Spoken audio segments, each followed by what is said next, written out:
Wah. Hai, guess what? Kita orang naik Beza je pergi kampung atas awan. Jalan dia tak relax tu. Dalam mendaki. Tinggi dia macam nak ke syurga. Sampai pun. Sudahnya pak dekat tepi ni je.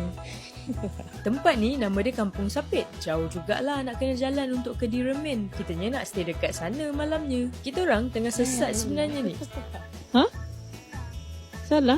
Sampai diorang nak give up lah. Keluar semula cari hotel lain dekat bandar.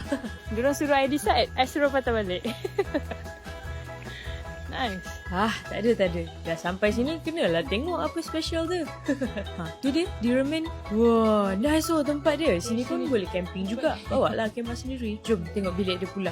Oh, macam ni. Meja solid pun ada. Bilik air dekat luar. Tahu-tahu je dah malam. Jomlah dinner. Wah, banyaknya lauk. Tak boleh lah. Semua I nak try. Memang penuh lah pinggan I cerita dia. By the way, ni meal I paling nyaman. Paling berselera lah I makan dekat Sarawak ni.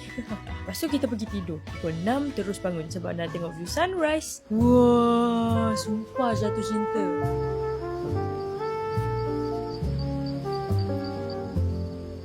Sampai cerah lah kat luar ni. Good morning everyone. Look at the view. Wow. Breakfast pun dah siap. Jomlah kita. Makan sambil tengok view yang indah ni. Kalau boleh, nak hari-hari macam ni. Betul. Uish, ada drone lah. Tengok Encik Dan belanja view.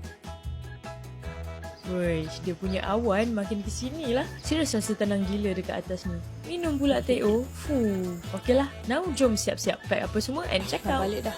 Kabus pun dah hilang. Today hari last saya dekat Sarawak. Cuba teka I pergi mana before next flight. Biasanya tu tinggal charger. Dia tak sanggup nak patah balik ambil. Lepas tu kira halal lah.